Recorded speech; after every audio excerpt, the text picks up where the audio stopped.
shrine name saved for the few. The game is yours to play now.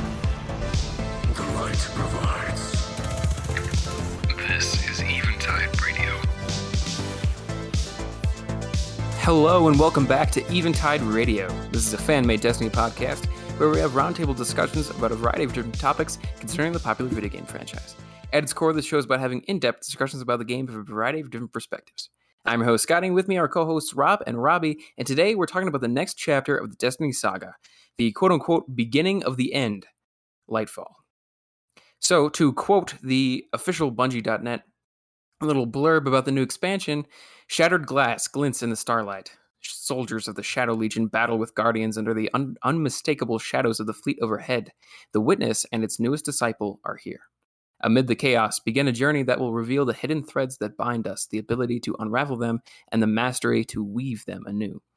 With this new power in hand, find strength in your fellow guardians and triumph in the face of impossibility. So, we got our first look at the new expansion, Lightfall, coming out in February, as Witch Queen did, now that everything got pushed back a little bit.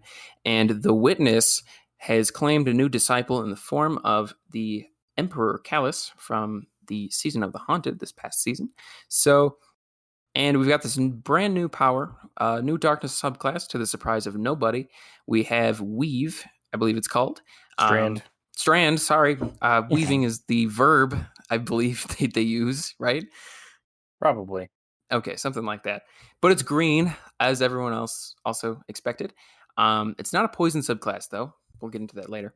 But we got a new subclass. We got a new legendary campaign coming, which is quite exciting. We have a new location in the form of Neptune. Neomuna, specifically, is the city, I believe it's called. But we've got a new super, and that's about all we got to see. And there's a couple other miscellaneous fun things that we'll talk about as well, including the new Quicksilver gun that comes with the pre-order, mods and the loadout manager, the Exo Stranger Fish coming back for some reason. Finally, it's showing up. And we'll get into all that right now. So before we get started, Rob, what have you been up to this week in Destiny? So the new season also dropped. I think that's worth mentioning. We'll talk about the new season. We will next talk week. about that in a separate episode because there's plenty of stuff to talk about there. But we'll save that for later. But yeah, briefly, just what you want to do.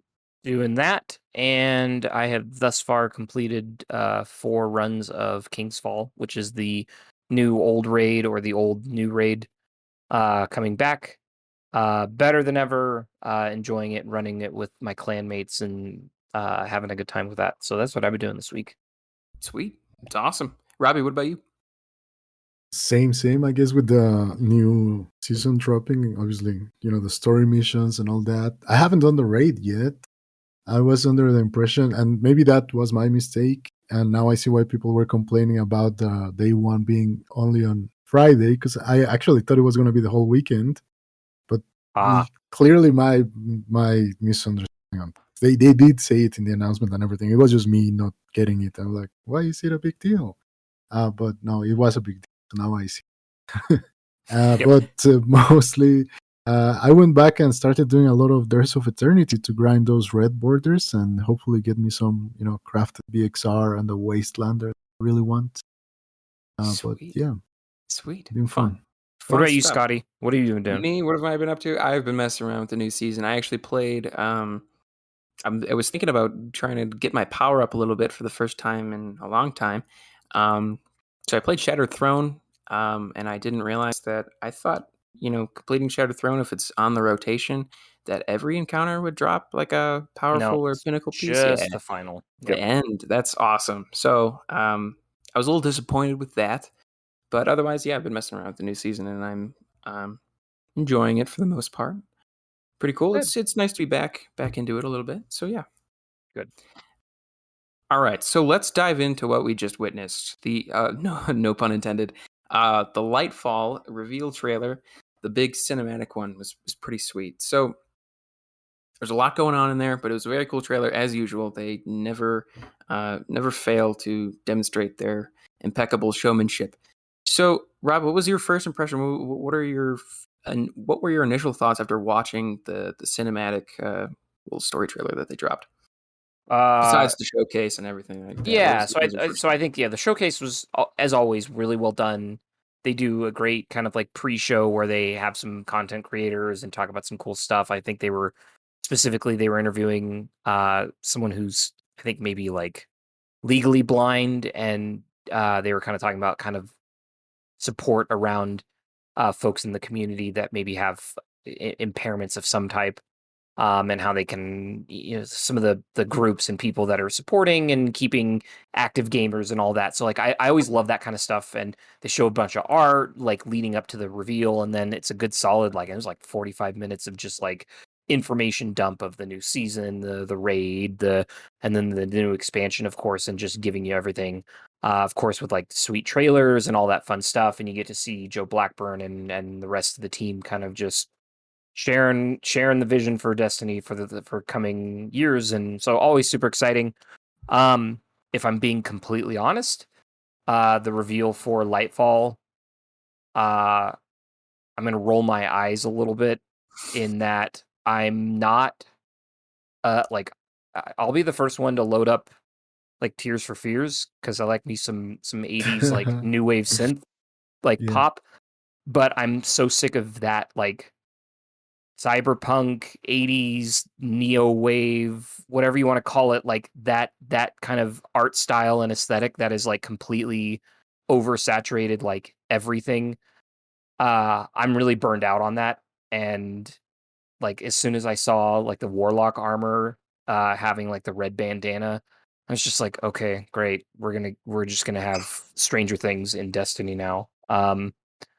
So like, that was a little bit of an eye roll thing, but like conceptually, I think it's cool. Like, we knew Callus was going to become a disciple in some capacity, and so seeing that, and I was kind of worried that when we had kind of the whole Keitel story arc, that maybe the Cabal were going to kind of like slowly remove themselves as an enemy in Destiny, but kind of seeing like Callus's forces becoming imbued with like darkness technology and becoming a more and ever present danger.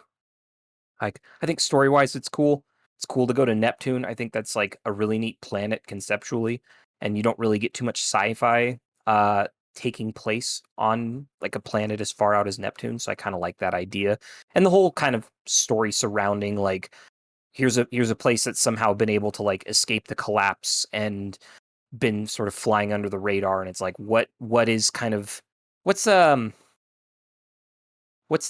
oh, it's like, and hopefully this isn't taken the wrong way. It almost kind of reminded me of like a Wakanda type thing, where it's like no one knows that they've been there, and so they've been free to like develop technology way beyond anything else. So I think But that's really sometimes it's the cool. opposite, right? Like, no one knew they were there, so they got trapped in the 80s. Yeah, well, maybe that's the problem. Yeah, and then all they did is just put, and again, going back to the rolling my eyes at the 80s thing, where it's like they showed the Stormbringers, or whatever the heck, the Cloud Striders, I Cloud think. Striders. Insert storm item with insert movement ability, Cloud Strider, Storm Runner, whatever you want to call them. They have like a total cyberpunk, like cybernetic enhancement thing, and again, just kind of like, all right, can we move away from that as an aesthetic? But other than that, like, I'm excited. Obviously, like, new content, new story, major expansion. This seems like a big pivotal point. It's literally called Lightfall, so like, I feel like hopefully some stuff goes down. So Yeah, excited. yeah, right. I'm excited tentatively. Just the art style kind of made me like, eh. Sure, bit of a turn off. I get that. Robbie, what about you? Are you a fan of the 80s aesthetic? I mean, I am in a way, but I also agree that it's a bit, it's been played too Yes. much lately on everything. And so, obviously, the reference to Cyberpunk, I feel like whenever they started developing, maybe, that was going to be the new best. Everybody thought it was going to be, game of the year. And this was going to be the new 10-year game that everybody was playing. And then it just kind of fell flat. And a lot of things happen anyway. And, a lot of games adopted that aesthetic. And I guess this one did, maybe a bit preemptively, or maybe a bit too late to the game, that I would say. Maybe they're a bit too late. And so that kind of doesn't fit very well in my thinking of like, where are we going forward as the story keeps moving on, because the last expansion was considered by many like one of the darker ones in sense of thematic and just the story in general, and how we actually have been, delving deeper into like characters and their backstories and how they are as people. And this one somehow seems a bit more cartoonish in that regard, just because of how it looks like. Like I was expecting, like, the Doctor disrespect collaboration right away or something, and gladly it didn't happen, luckily. But yeah, I don't know. I just feel like they're a bit late to the game. In a way, the cybernetic and all that stuff they've done before. Since Halo, obviously the Spartans is going to be a big comparison for a lot of people, and like the relationship between ODSTs and the Spartans and all that. I think we've seen that, and that's also one of my concerns. Like that team that's doing this is not the Bungie that was doing that back in the day. Like I think like probably at this point 343 has some original Bungie members, but Bungie doesn't anymore. This is like a new Bungie, right? And I kind of keep having to remind myself of that fact. And in a way that makes me feel like, okay, good, they're going a different direction, and they should be, feel free to approach different thematics and different storylines and just develop the game in the way that they see fit. But that also makes them a bit fall into that, same kind of trap, I would call it, of we as players, and especially maybe older ones like myself that have been playing Bungie games since probably Marathon, will definitely feel kind of weird when you see the Halo Infinite grapple hook on Destiny or things like that. So it's a bit of a bag of mixed feelings. Like I'm excited, but at the same time I'm aware. Sure. I hope to be surprised. That's what I'll say. Sure. So All right. can I respond to that? Yeah, go ahead. So I don't think you're totally off, Robbie. I think though they probably feel like I obviously I don't work for Bungie. I don't represent kind of like, what the internal, like, when they sit down and start developing an expansion, it's like, what flavor are we going to bring this season? What's going to be the little thing that everyone remembers and is associated with this, right? With like Forsaken, it was Cade dying, and with But Shadow they did Keep. though. They did. We all saw the stream, and there was like a part where literally one of the designers says, "So they told us this time we're gonna make a new city, but it's gonna be new. Like it's not messed up. It's not destroyed. It's like brand new. Like people were living here 10 minutes ago." That's kind of No, a quote. He well, literally said that. So like they already knew what it was gonna be before they even began. So no, but they had the idea. I'm talking Oh, about more like a kind of a larger, like, what's the thing that sticks out as like the takeaway from that season or that expansion. Again, it's like Forsaken, it was like Cade dying and the new subclasses that we got associated with that. And then with the Shadowkeep, it was like the first time we saw the darkness or one of the pyramid ships. And with Beyond Light, it was like stasis and really like talking to the darkness. And then with Witch Queen, it's like Hive Guardians and meeting Savathun for the first time. And this, it's got to be something that really stands out, and like Strand and sort of like what new thing can they bring to the table. And it's like, I feel like when they brought with Beyond Light, it was like stasis, and then this, it's got to be something that really like keeps from the game from feeling like stagnant, so to speak. Like what, like if they just did more like supers, and it's another elemental ability without having some kind of like pizzazz that stands out, like I think it would just be maybe negatively received. And so I guess I don't quite know where I'm going with this, but it's like, No, I I get it. I was I about to mention something like this. yeah. yeah, I don't disagree with you in saying like this kind of feels like we've seen this before in other games, but it's like I don't know if there's sort of an expectation that like Bungie needs to be like constantly bringing something like really different to Destiny to keep it from feeling stale. And it's like this is kind of their answer to that, is like, we're going to add a whole new like movement element that completely flips the rest of the game on its rear end, which we can kind of talk about, because I have some concerns that it's going to just like, if it's possible to do in PvP, like how is this going to completely like botch PvP, and how is this going to completely ruin like every strike, and what areas are we going to completely break, and all of those things. And like that was, as soon as I saw that, and like everyone's going to be able to grapple and swing around like Spider-Man, I'm like, this is going to be weird. And something that I also kind of wanted to say, and you brought up kind of like the lightness and tone as a stark contrast to what we just had with Witch Queen, which I also completely agree with. And this is also something that I think I've kind of hinted to or discussed in previous episodes. But one of the things that drew me to this game in the first place was the kind of concept of in our solar system post-apocalyptic like environment and game where something bad happened, the collapse, and we're seeing what the ramifications of that were with other alien species coming in and taking over. And maybe this is another reason why I'm not huge on the aesthetic. Like, this feels like it goes so hard against that design intent, and I think that's what kind of turns me off from it as well. And also, like, this is supposed to be like a really dark turning point, but it seems so like light and colorful, where I'm like, why is this called Lightfall? Like, there wasn't really anything that they showcased that made me like wondering like what's going to happen. And maybe that's like the whole thing, right? There's going to be some twists that they're saving for like the campaign. But like, I really don't get why it's called Lightfall, because this really didn't seem to reflect that title. Whereas like Witch Queen, like when you have that creepy where she's emerging from the swamp and then there's all these hive ghosts kind of fluttering behind her and resurrecting hive, that was some creepy shit. Pardon my French. And like really was like, oh, this is a creepy like tonal shift. And then this like stark contrast where now we're playing like cyberpunk in Destiny. Like something feels off.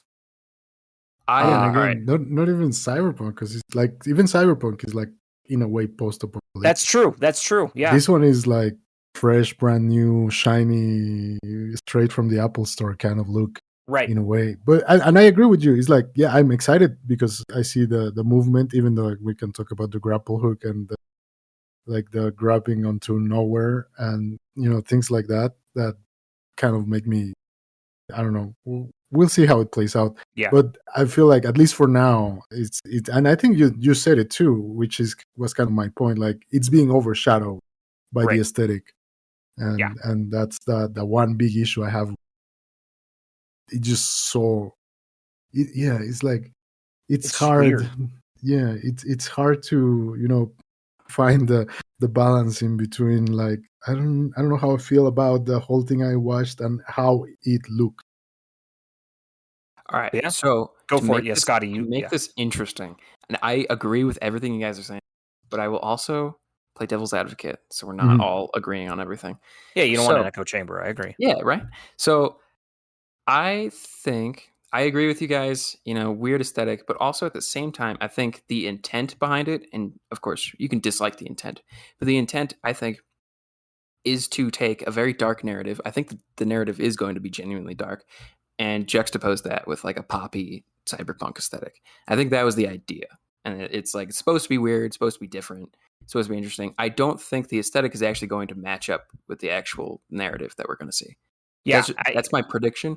Yeah. But yeah. And I also, it makes sense for Lightfall to be kind of a more like sci-fi high-tech expansion, because we just came off of Witch Queen, which was very much leaning into the fantasy side as far as aesthetic goes, with the whole Gothic architecture and fantasy stuff like that. And then naturally they're going to do like a more tech-focused one this time, because Destiny's always been in that weird middle ground between fantasy and sci-fi. So they're kind of playing both sides, seeing what they could do, just messing around with that as far as like design goes. I don't hate it personally. It's definitely not what anyone expected, which I think is part of the problem. I think people would be more kind if the like initial like Lightfall promotional like image wasn't like standing in such stark contrast to what we just saw. But Yeah. I don't know. I think it'll be interesting. I respect the like creative decision to like go in this direction, in the sense that I totally get that you guys are like complaining about it, the whole cyberpunk aesthetic being pushed on so many different projects and it just being really oversaturated. But at the same time, it's not something we've actually seen in Destiny before. So it's kind of interesting in that regard. Right. And that's It's my not- one it's hope, not all actually. bad. Yeah, no. Because what you said right now is basically my one hope, is that this gives us an opportunity as a player to see a great city fall and get Mhm. destroyed and become what we're used to knowing from Earth. You know what I mean? Oh yeah, absolutely. Yeah. So and if that yeah. happens, that like I can definitely understand where you're coming from, and I'm hopeful because that sounds like a really cool experience. Yeah. Yeah, I think the whole, like I was saying, the narrative will not match up with the aesthetic. Yeah, I would love to be wrong. All right, and I definitely, and I'm not saying that this is what you said I said, but I don't hate the aesthetic. It feels, I know this is like a weird statement to make, and it's hard to, and I maybe I've even said this before. Like, this is like the first time where it didn't feel like Destiny. Like, it Mhm. looked like it was taken straight out of a completely different game, and that's what was so jarring. But like, Robbie, you made an excellent statement just now of like, maybe this is what a lot of the world that we've spent the last 8 years exploring used to be before the collapse. And maybe that's what the punchline to Lightfall is, before we get to the final shape, is like this new city that we've discovered, or not new city, but the city that's been sort of like, been able to avoid the collapse for so long, and now maybe we bring the collapse because of our interference and becoming part of that, and we get to experience it go to become the next city that falls victim to the collapse, or the new collapse, or whatever you want to call it. Like, Mhm. there's potential there. It just, again, like you said, Scotty, maybe there's an attempt to juxtapose, and it feels so bizarre when you're used to a certain like style and look. And maybe that's been a common complaint, is like people were sick of seeing ruins and destroyed cities and all these places that used to be bustling cities. And it's like, well, what did that actually look like in the Destiny world? And this is their response to that, is like, let's see what a pre-collapse city prospering would have looked like, with all the technology and all of that along with it, and then see it collapse, so we get to experience kind of that side of it. I again, I'm tentatively hopeful and all of that. It's just my initial gut reaction was like, great, like more 80s synth pop. Sure. Like, Yeah. that's, again, And that's yeah, that's me the too. I response, also don't but- hate it. I also don't Yeah. hate the aesthetic. I mean, I love Cyberpunk as broken as it was as a game. I loved it when I played it the first time. I Yeah. love it even now. But I guess what also took a lot of people by surprise was that it, like, exactly that. It just feels like a big departure.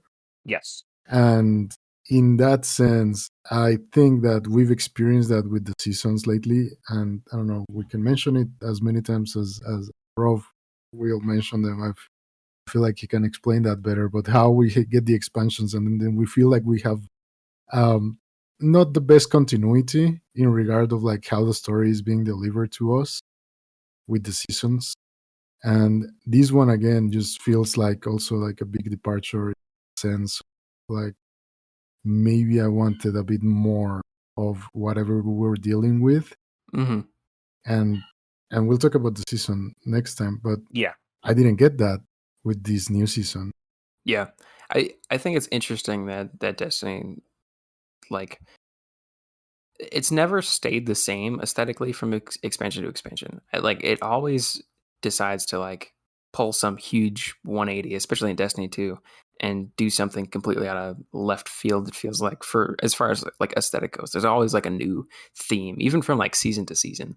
They always pick some sort of like theme to go with, like this Season of the Plunders, like this pirate aesthetic, and it feels like the aesthetic for Destiny shifts pretty constantly. Yeah. So, anyways, let's talk about the story a little bit as far as like the new story stuff, what we're expecting. So, Gallus is a disciple. I can't even remember if they confirmed it officially or not in the Season of the Haunted. We have these Cloud Strider people. So the Cloud Striders are, let me double check so I don't get this wrong.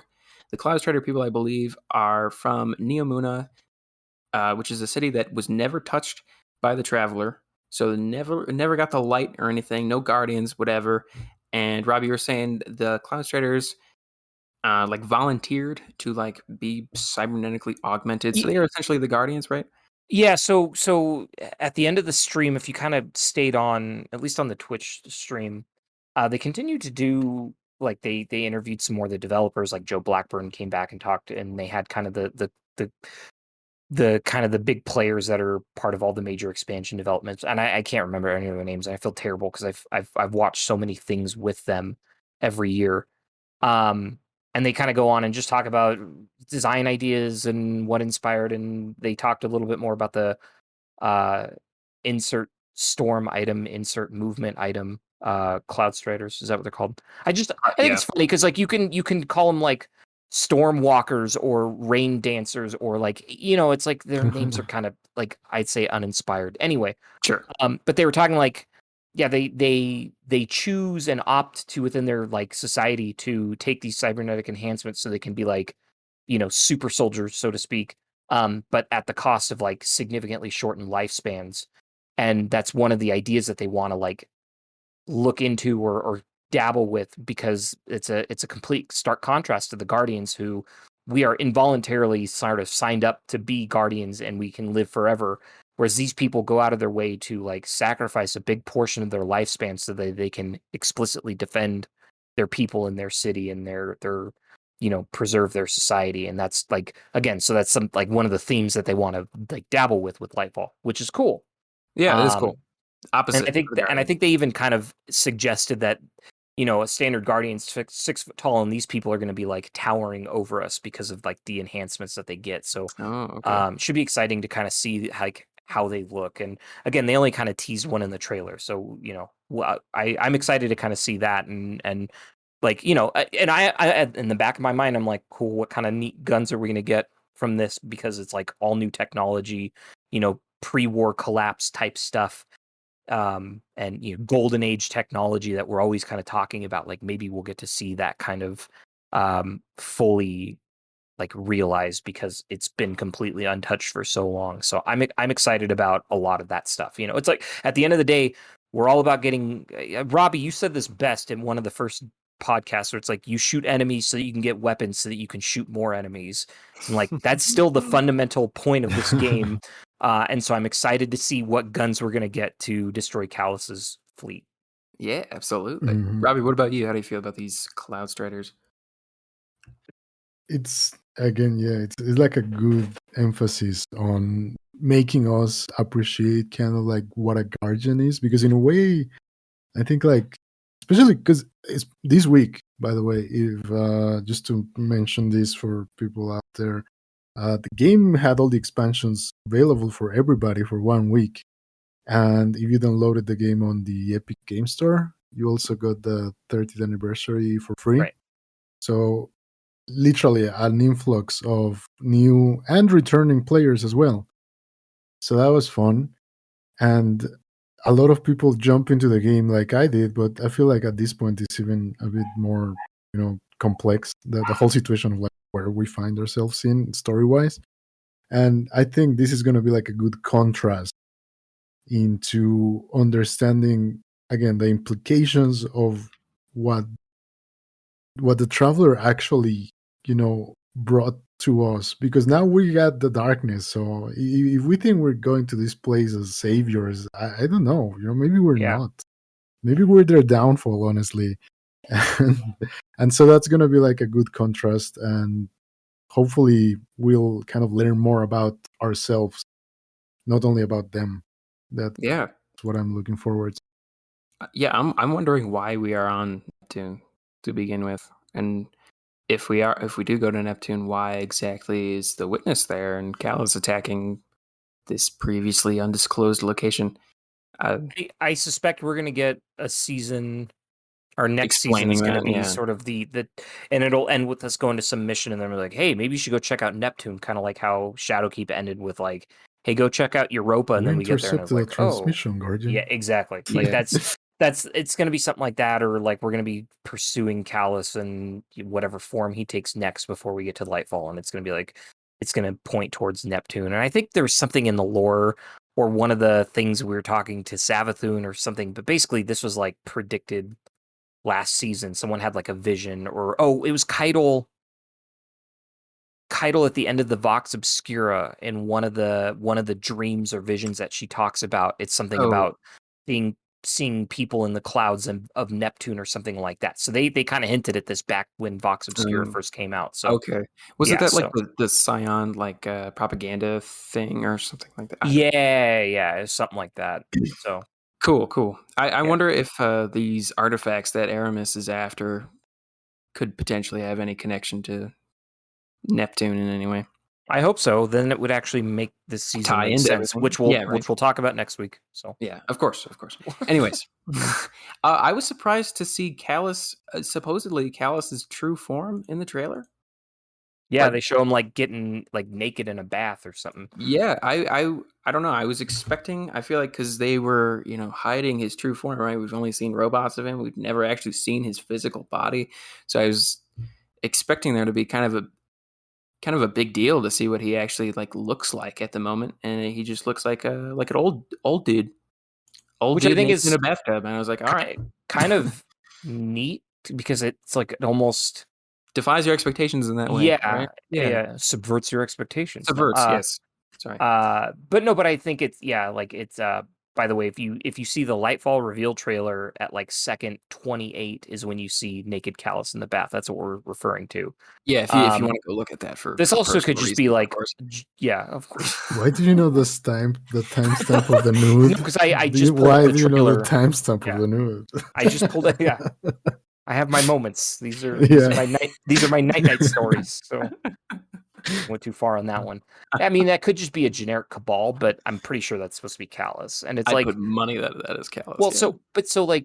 I think if you do the presage missions, you would get all these like journal entries and logs and things like that. And I think basically they were describing his body was like essentially falling apart, and just because he's either so old or so ravaged or like whatever. Yeah, the years have not been kind to him, that he was going to die anyway. So when he gave himself up to the disciple or the witness or whatever you want to call it, and he's like, maybe like this is him becoming like reborn.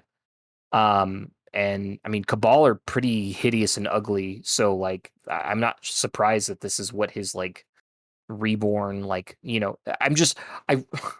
I'm imagining like the Valve, the disciple, like, like Rolk as this really kind of neat, like spidery, creepy, lanky bastard that you have to shoot. And he's like running around kicking you. And then I'm imagining that fight, but instead it's like now Callus is the new disciple and he's like running around trying to kick you. And it's like, he's got these short little like stubby legs. Like I really hope that that's the situation that we have. So I got a question for you guys. Yeah. Do you think, as far as like raid and like campaign final boss, do you think we'll actually come into contact with fighting the witness at all physically? This expansion? No, I think that's final shape. Okay. Yeah, I think Callus is we can take bets now. I'm assuming Callus is going to be the raid boss. Who would be the campaign boss then? Maybe it's going to be kind of like a Taken King where we like fight him, and then he challenges us on like an ethereal level, and then we defeat him, and he's like, "No, I'm just kidding. I'm a disciple," and then you have to like challenge him in the raid, and like that's where you actually defeat him. Yeah, or something like that. It could that could happen. Yeah, I could see something like that. Or it could be some of his cronies or something like that, and then it's like finally his final shape is what you actually fight. maybe this is like a husk. Maybe he's going to transform into some like beefy Chad version of Callus who just kicks our ass. Like, So if you look at the promotional material for Lightfall, we do see Callus does have a new get up of some kind. We don't get a great look at it, but he's definitely got something else going on. Like, looks like some sort of helmet. Looks like he's wearing. what are you looking at? So look at like, go to the Lightfall page. Yeah, that are you talking about like Bungie.net. the shattered glass thing? Yeah, you see Callus looking all funky. Is that on the far left? Is that what you're talking about? No, in the so you go to the Lightfall page on Yeah. Bungie.net, right? Shattered glass. Far right is Osiris. Far left is whatever the hell that is. I forgot what it's called, but new enemy type.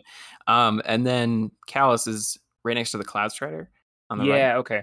Yeah, between the warlock and the Cloud Strider. Yeah. Is that Callus? I assume so. It's definitely a Cabal, and it's certainly not one of the Shadow Legion people because we know what those look like. So I think that's Callus. He looks like he's got a new wardrobe apparently. So Cheeky summer dew. So yeah, he's definitely going to get a new look after he goes in the witness's bathtub. So that'll be interesting to see.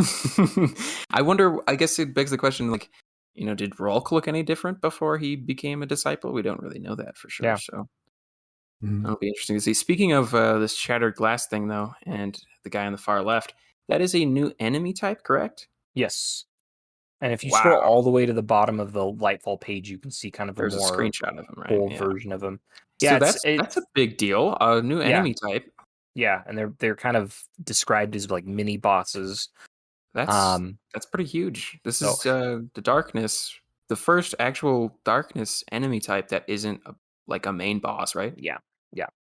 Wow. And it's also worth mentioning. They did kind of mention in the Lightfall reveal that they're going to be doing the legendary campaign again. Yeah, because 2 of every 3 people played the Lightfall or the Witch Queen campaign on legendary, which is awesome. Only 2 out of 3. I'm actually surprised. That's lower than I thought it would be. To be honest, Me too. I think you overestimate how casually some people play this game. Huh. I think 2 of every 3 people is probably pretty astounding. Wow, that's pretty cool. That's awesome. Yeah. Because I loved the legendary campaign for Witch And Queen. so, As far as like gameplay went, best campaign Right. ever.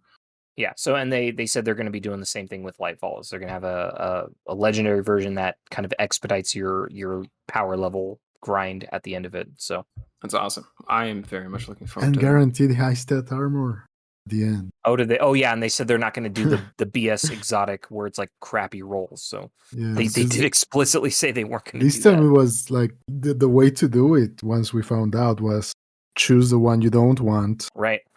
so then you can get the one you want from the low sector instead, and not get stuck Right. with like bad stat. Yeah, That's a good little, footnote. Exactly. So we also have a new subclass /super /whatever. So it's called Strand, and so I wanted to ask a clarifying question because I wasn't entirely clear on this. Do all of the subclasses have the ability to grapple onto stuff, or was that just the hunter? Yeah. So the original design was it was going to be a hunter specific thing, and then they realized that would probably not be Make everyone received well. upset? Yeah, because then literally everyone would just play the hunter. Obviously, yeah. Okay. I think like that would be a very it is given to everybody now. Okay. All right. Good to know. So there are 3 new subclasses for each of the new for each class. So you got the Warlock Architect, it's called. Bungie.net describes it as effortlessly manipulating the weave using only their mind. From the backline, these telekinetic sorcerers can even twist Strand into sentient creatures to do their bidding, which sounds super badass. The Thread Runners are the hunter ones. Masters of movement, speed, and grace. The city is a thread runner's playground as they grasp threads and weave new ones to dart through the air, finding the fastest way between 2 points. And the Titans is Tyrant. Untamed and wild, Tyrants tear at Strand to manifest claws they use to sever their targets from the weave. Leaping into harm's way with wild abandon, the line no one crosses is drawn by a Tyrant. In reading that, I just got a new question. So it's called Strand, the subclass, and then there's a sentence here, right? It says tyrants tear at strand to manifest claws they use to sever their targets from the capital W weave. What is the weave then, as opposed to strand? I think the again, if you kind of listen to the post stream interviews, they kind of, I think they went into more detail of like, imagine you can kind of do like a Star Wars parallel or something. Like imagine like all the world is like connected with like ethereal, the force, or these ethereal webs that like bind and bring everything together. And that's, I think, like the weave. And so it's like we're learning to sort of manipulate that that energy, and that's ultimately why we can just grapple nothing in the air, because we're able to find that strand that exists that we can latch onto, and that becomes our physical point to grab and things like that. So, but this is still a darkness subclass. Yes. Okay. Yes. Gotcha. And they also explicitly go out of their way of saying no one has ever manifested this power before us, and that we are literally the first to ever take this on and utilize it. It's like, so it's been there. Again, like the Force, it's like we're like the first Jedi, where we're first learning to like use it, manipulate it, and so yeah, it is a newly discovered essence or energy by the darkness, but none of them are using it until they decide that one of the seasons that they're going to give, they're going to give the Cabal the ability to use strand or something like that. But for now, all right, cool. So, Rob, what do you think of the new subclass? First impressions. We don't have a lot of information on it yet, but yeah, no, so I think this sounds really, really silly. I think one kind of complaint I had about stasis is that like the kind of defining color was a shade of blue that looked really close to arc, and it kind of like, it's nice to see like a drastically different color palette swap in terms of like your abilities. That really, and I know once you start using stasis versus arc, it's very apparent which ability you're using. But I love the really kind of like neon green aesthetic, or kind of bright green aesthetic. Even though I just made a complaint about the whole '80s thing, I think it looks really good. I think a lot of people were, and myself included, were sort of kind of assuming that if we were going to get like a green based darkness ability, that it was going to be, poison or corruption or whatever magic insert word you want to use. And I actually am dark. I'm glad that they subverted our expectations and did this kind of thing. The thing that I'm most excited about, and I feel like no one's pointed this out, the Hunter has given me like a hard Scorpion vibe from Mortal Kombat with like the spear. Like I get over here. Exactly. Like I'm really excited about that. The warlock, they showcased the super against a bunch of enemies, and of course, it's like, take that for what you will. It looked pretty cool. The Titan feels a little like, I saw some people complaining like, great, it's another like punching glove super ability that you're just gonna like have weird limited range, and it's a roaming super, and people weren't like excited about that. And I totally get that. Like, I think you could do so much more, I think, and it just feels like they, like, well, let's just give Titans the boxing glove ability again, like they did with Stasis and the Behemoth. So I'm tentatively excited. It looks cool. We got to see some abilities where, like, I think the Hunter slammed down and a bunch of like tendrils just like appeared out of nothing and like just lifted a bunch of enemies, ironically, into kind of like a stasis where they're just like floating there. So it looks like it's just kind of like fun, manipulative of like the physics. So that seems like it'll be fun to play around with. So I'm excited. It looks cool. The supers look kind of neat. The abilities are cool. We'll talk about grapple in a second, but everything else about it looks really cool. Yeah, absolutely. Robbie, what about you? What are you thinking? Well, I think someone read something about string theory, didn't understand it, then remembered the Matrix looked really cool, then started playing Spider-Man and was like, fuck, Lightbulb just came on. This is it. I got it. That's quote of the century. Well said. I think that's kind of what happened. I don't know. We might get some more information on that. But no, it looks interesting. It looks cool. But yeah, I feel like they pulled from a lot of things, and I definitely got like those vibes. Obviously like some kind of like string theory, and the the mesh, obviously looking like 80s, car posters. What can I say? It looks kind of cool. It looks kind of cool, but at the same time, I feel like it's a bit of a mess. Like what you said before, just I think that's it. Like they're going way more sci-fi on this one for sure. Yeah. With the whole sub, which is a big change and something I'm looking forward to, because all the other ones are more like like magic and space. What would they call them? I mean, we're literally warlock. Yeah, like space magic and hive magic and all these other things, and then now we're kind of going into.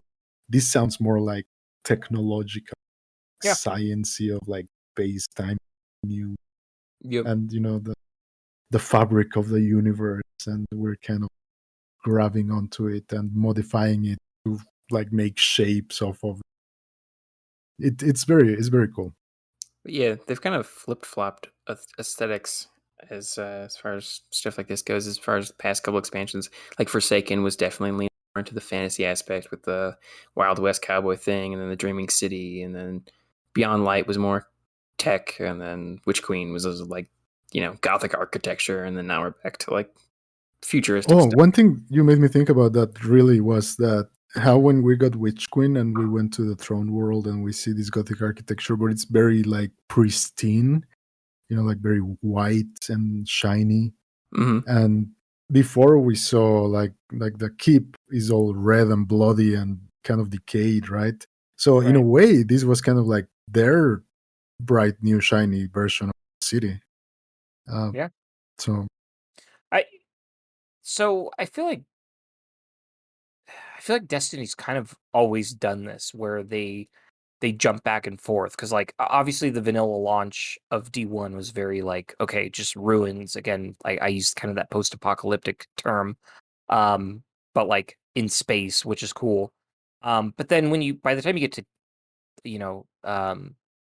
the Taken King, you start dabbling with that kind of like gothic, space magic-y kind of thing with the dreadnought and going into dimensions and things like that. And then you jump to Rise of Iron, and it's very much going back to,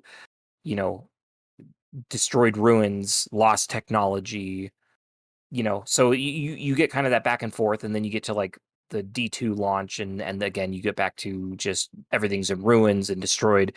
And then Forsaken is kind of definitely like a fantasy element, and then Shadowkeep is they've been doing this like all along. But this feels like the most like giant jump between like you were saying, Robbie, like super clean, pristine Gothic to just like super clean futuristic city. And it feels so jarring, I think, because nothing ever felt this I much think of a also, gap. and I was talking with a friend about this the other day, is that in reality, a lot of the fantasy from Destiny derives from like stories that we've heard before. So like the Iron Lords is kind of like King Arthur and the Knights of the Round Table, and then we got like references to the Roman Empire, the Cabal and things like that.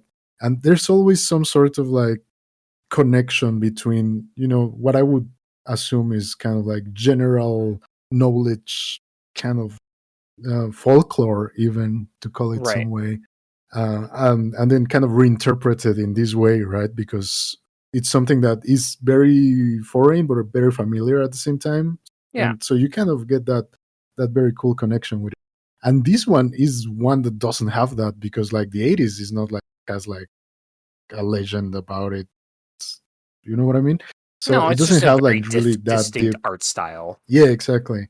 But I did even then still felt the changes, because when you guys were talking about Kalos going into the water, right? It made me think of like a baptism. So still, I think that's one big piece that we're not getting yet that probably is gonna have some play into it, like it always does, and we'll have some sort of connection that isn't just like the aesthetic. Yeah, no, you're absolutely right. And like they even showed some stuff, and it looks like we're going to be dabbling again in the pyramids, so it's not going to just be all new city type stuff. Like they do some they've done some really clever things in the past for how they'll take you to drastically different locales, but I'll have it still kind of make sense within the context of the story. And like, I mean, even look at the Witch Queen campaign. Like, you're doing all this stuff in the throne world, and then not inexplicably, but then you're doing a level on Europa where you're storming a pyramid ship. And so it's like, but that's all part of the same campaign. So like, they do a good job of kind of jumping between all these different aesthetics and things like that. So I like, Yeah. it is worth considering all of that. And I, it's probably not fair to be super harsh and just criticize it on the 80s aesthetic kind of thing. So Fair. Yeah. So we got back to the aesthetic conversation, which seems to be the It's dominating topic. unavoidable. I'm sorry. Well, I No, used I'm it not, a I'm bit. not complaining. I'm of- just, that's an I observation. was trying to make the opposite point though, like the fact that even whatever they make always has like some sort of background in Absolutely. some folklore or in some like old myth or legend or something. Yeah, well, So and that's hopefully that will have something that we Right. don't know what it is yet, but I'm assuming there will be some meat. Some inspiration taken from well, yeah, and Yeah. you hit it right on the head too, Robbie. You mentioned like, yeah, the Iron Lord stuff is like King Arthur, like, English mythology, but then like, again, if you look at like some of the original Iron Banner armor, it was either like very like Viking-esque or kind of, English mythology type stuff. But then in D2, like, you can tell they went with like kind of like a Japanese like samurai and some of the aesthetics and things like that. And even there was that one season of the Worthy or whatever with Keitel, and like that armor people like showed and like it's like based off like some Turkish army like military armor from like 700 years ago. And so like they've always been kind of diving into and paying tribute to all these different like aesthetics and styles, and for better for worse, because some of it does look horrendous and goofy, and I think that's like on purpose to just because that was like the style of that armor. But yeah, no, again, they're very conscientious about the choices that they're making and why they're making it. It's just like the reaction of those things. But you're absolutely right. So, you guys have any more thoughts on Strand specifically? I know we were talking about, I believe this was before the podcast. We were talking about how grapple could absolutely break the game, theoretically. Yeah, As far as like it out of looks bounds and stuff goes, this is going to be interesting. yeah, it looks like there's going to be a lot of like platforming exploration in the city, which is kind of neat. Again, we talked about like what's the kicker to this particular expansion that people will remember it by, and it just kind of I have this feeling that there's going to be a lot of like city exploration, and the way you're going to have to like get around is by getting really good at that grapple ability. And yeah, and I think that's kind of a neat choice for this expansion. But in the back of my mind, the question or concern is like, once people get good at using this grapple ability, and they even showed it in the trailer of like grappling onto one of the trains in the Warden of Nothing Yes. strike and getting Yes, I was bolts, just watching which that. is Yeah. awesome. I think that's That amazing. looked awesome. Yeah. But that's exactly also the like, okay, someone's going to figure out if you do that, then you can get super high speed, and then you can like Crash get into through a cabal.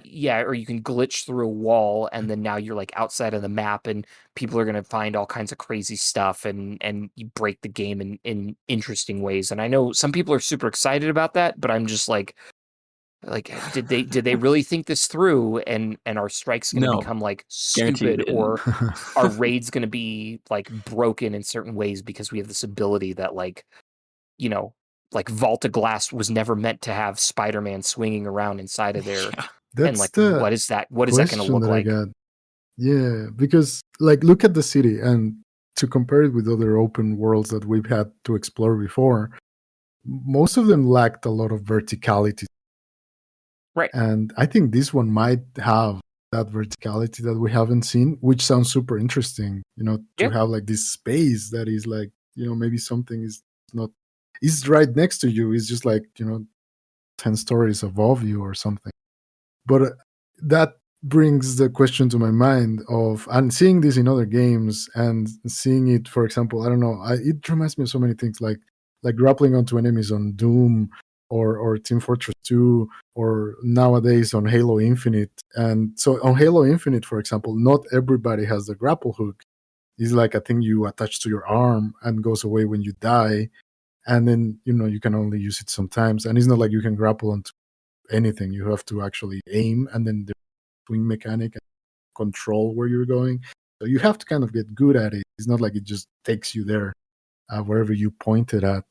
So it's either going to be something where we're going to have it all the time, available very, very often, and that's kind of scary to me.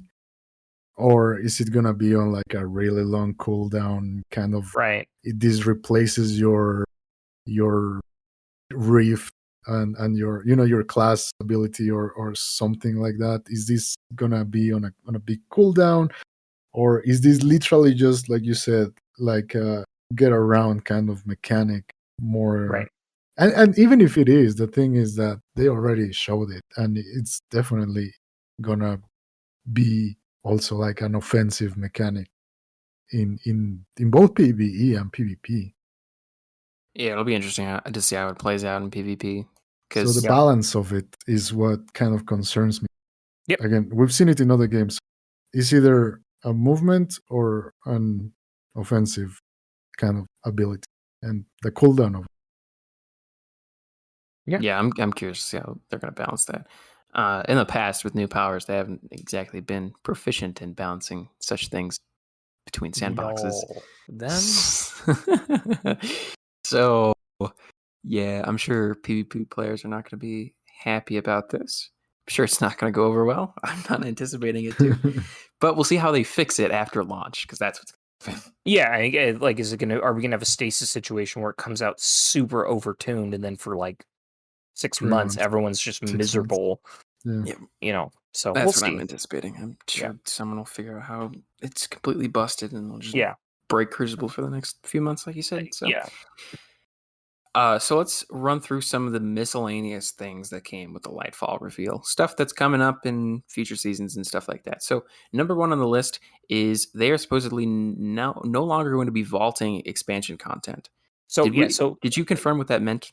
Yeah, so I should have rephrased it. By the way, we have like a kind of an outline when we're doing these podcasts. Very so professional. Our notes behind the scenes, we're breaking the fourth wall. No, but so there's a Destiny 2 Showcase 2022 recap tab, and that's under, I don't know. Oh, it's under like news within the community tab.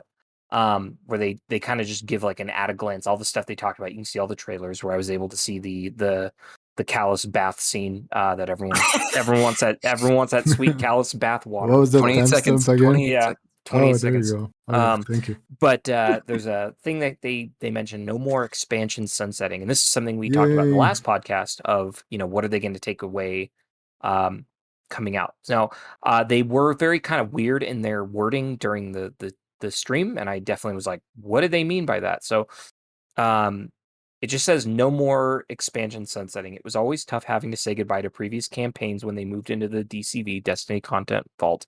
Even if you didn't play them yourselves, it made it more difficult to get your friends caught up on what happened with the major yearly beats in Destiny 2. Seasonal content will continue to stay throughout the current expansion year and then move to the Destiny Content Vault when a new expansion launches. So that means the seasonal activities like the pirate theme one that we're getting right now, and then the like going to the Leviathan that's all haunted like last season, that's going to go away each season or at the end of the expansion. But the way it's worded here, they're not necessarily. They said just no more expansion sunsetting. So I think that means things like the moon from Shadowkeep are safe and the Dreaming City are safe.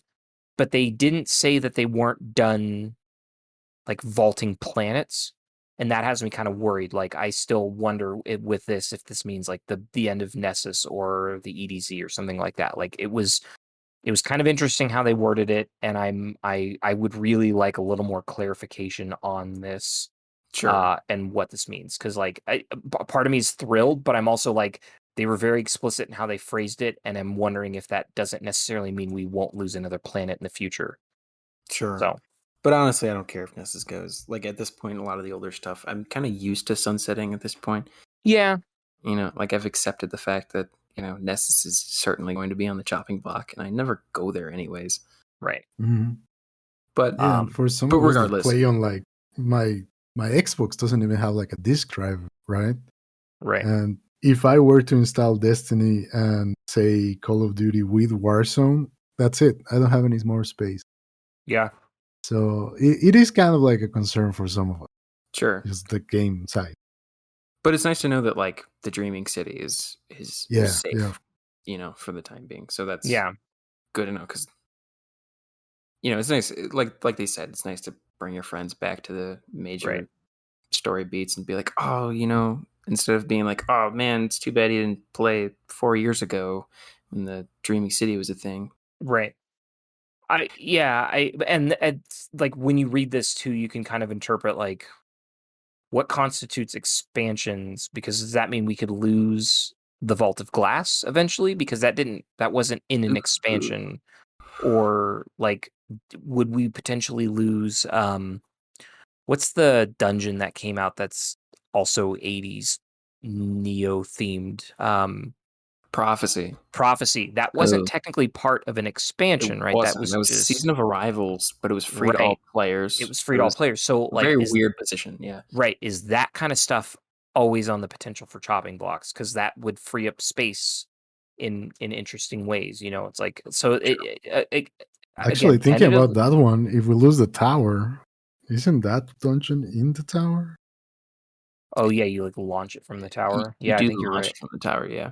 So yeah, I like so that kind of stuff where it's like I wish they'd be more clear on this, but I think they did it by design where they're not obligated to really, like they don't have to put in writing like, oh, Vault of Glass will never leave D2, but if you it could be interpreted multiple ways that certain things might still be on the chopping block.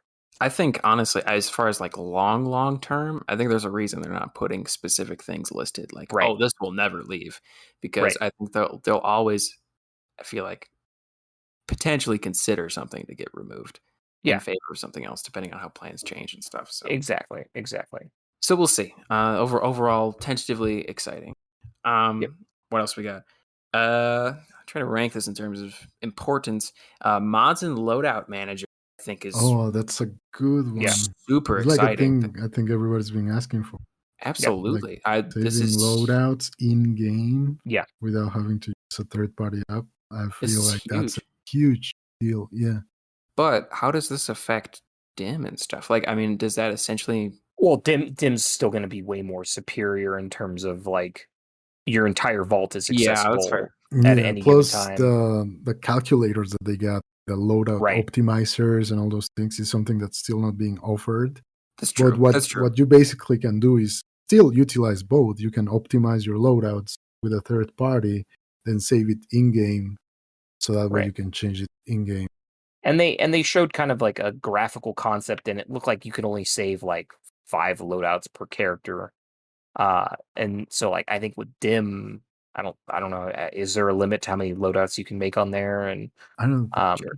So I think it's great though, because I think like ironically I have a neighbor who lives kind of down the street from me, and he plays Destiny on a very much like light level, talking about who plays the legendary campaign. He's the kind of person who wouldn't play the legendary campaign because he plays casually once in a while. His girlfriend, like, they play once in a while Destiny, and they play other games too, so it's like he's not fully committed like we are.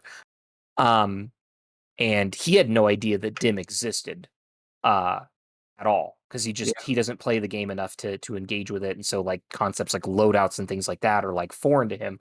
So I think this will be a huge godsend to a lot of people that are, we'll say, on the more kind of casual level, who don't even know that DIM's a thing. And so I think it's great, and I'm super excited. Like, having an in-game loadout system, I'm sure it's something they've wanted to do for a long time, but now it seems like they really do have a cadence down for like their content releases and like the team, and it seems like it's a substantial size that can like really put time and focus on these like quality of life improvements that we've been asking for since 2014, which sounds crazy to say out loud, and finally getting like like we got transmog last year, and that was amazing. And now we're getting like tools like this, and I'm super excited. Yeah, this is a huge deal. Super, super exciting. This will be awesome. And yeah, coming with Lightfall. Okay, confirmed that. That's awesome. So this will be super exciting. What else we got? So commendations are coming. So think Overwatch. End of the match, be like, oh, you were a great teammate. So that's coming. That's kind of cool. Not like as big a deal as like the mods and loadout manager thing, but commendations are cool. Do we know if we also get to like downvote people? Is that like a thing? It doesn't look like you. No, you know what it is, because that would be so broken. Like, people are just going to go to like streamers and poop on them. And that's what when they started saying it, then I kind of thought, okay, they're not going to do that. But when they started talking about it, that was my first thing. Like, everybody's just gonna start demolishing everybody else's reputation. Yeah, no, they wouldn't do that. But yeah, it's all positive stuff. And I guess as you rack up commendations for being a strong player or great leader, other players will take notice and instantly know that you have a lot of experience and would be a worthy addition to their fire team, which is kind of cool. So it is, and it's not. I feel like it's the one thing that everybody's gonna start doing it for a bit, and then afterwards, like, really, like, are you really gonna look at people's thing in LFGs and be like, guys, like, such a great team leader? I mean, as far as what did they even mention it yes. like that? Who talks like that? Like, oh, I hope he will help us get through this difficult raid and guide us with his experience. Well, if I'm playing, if I'm like playing a new raid that I've never played before, and I want someone to like help me through it without being a dickhead, I would want like. Yeah, I think there's enough folks that want that kind of like support. Again, like, I would love to know just the solid numbers of like how many people that play this game have a clan, and how many people that play this game are like they've done a raid once and then they've done the raid 50 times. Like, what are those? Like, I want to see those bar graphs to see what the distribution of all the different players. And I think there's a lot of folks like that want to do a dungeon once in a great while, but they might be kind of shy because they don't have a whole lot of people that can guide them through. And so if you go on, which that's another thing that we need to mention, is that they're going to put an LFG into the game. Yeah. And so being able to find someone who's willing to teach, that's the same concern I have. Because then, let's say we're trying to get a team together, right?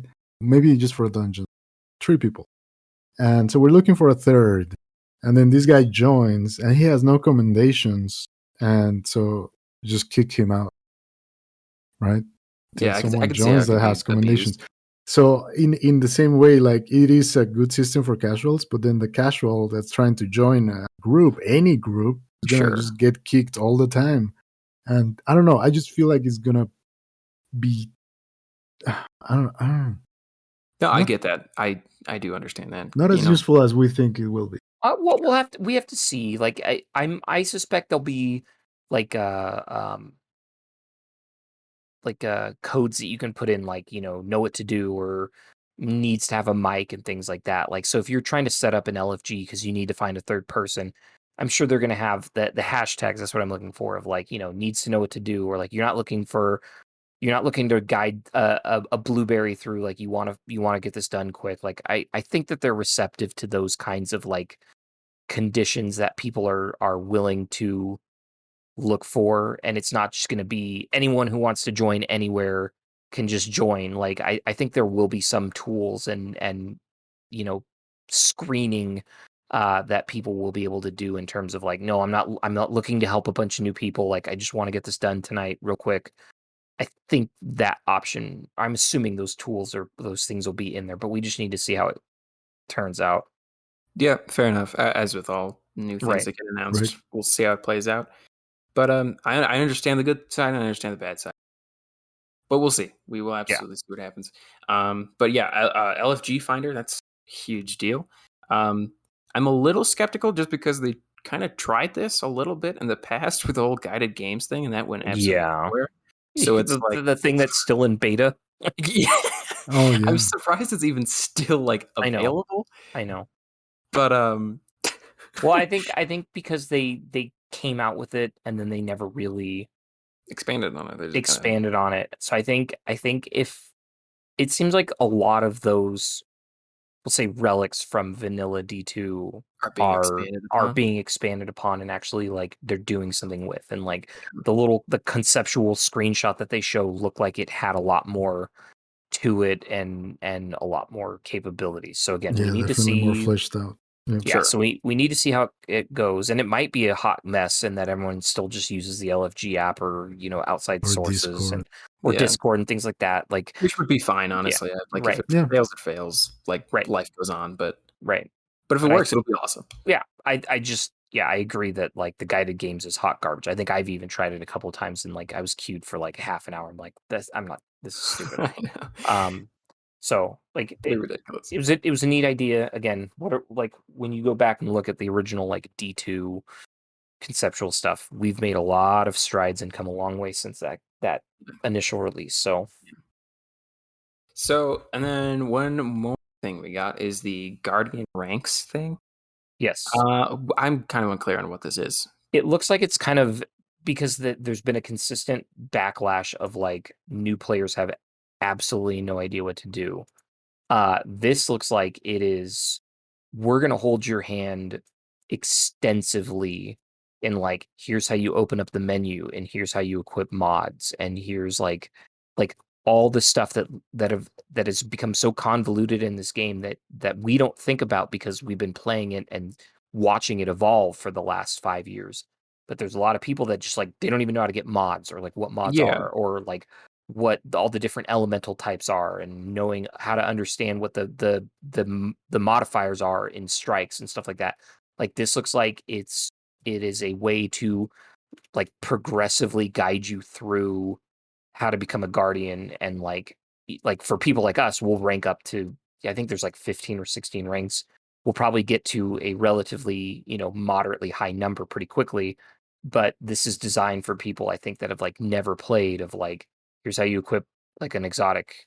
And here's like explaining that you can only have one exotic equipped at a time. Like, I think it's meant to be a very, very structured tutorial on how to play this game. That's not just get to the city, the last city, and then go on your adventure. Yeah. Like that's literally what happened to me. And like having that experience, I think like this is a great concept that they have, because the first time I downloaded Destiny when I first got my Xbox, when I moved back here, I played it for like 2 days, like the whole new player thing, and then I got thrown into the tower with no aim or nowhere to go or nothing. Like I had no idea.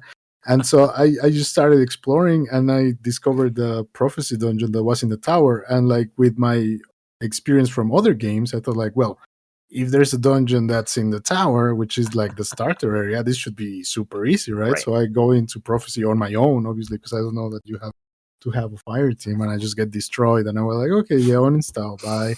And then I came back like a couple of months later, once I had like, realization that maybe I should YouTube some of this and try to figure it out. So yeah, this will be great for new players.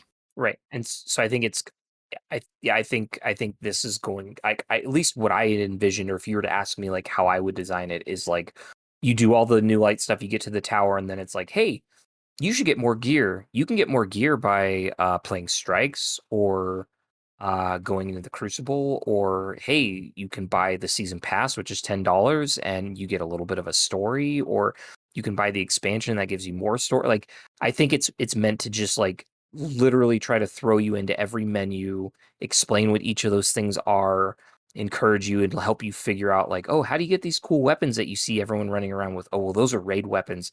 To do a raid, you need 6 people. And here's, by the way, we have this LFG thing, and you can let people know that you're brand new to Destiny, and maybe you'll get lucky and find someone who's willing to Sherpa you through. Like, I think it's trying to be on like that level of like again, holding your hand on the most fundamental. Like, that's how I interpreted it, which is great because the game has gotten so convoluted.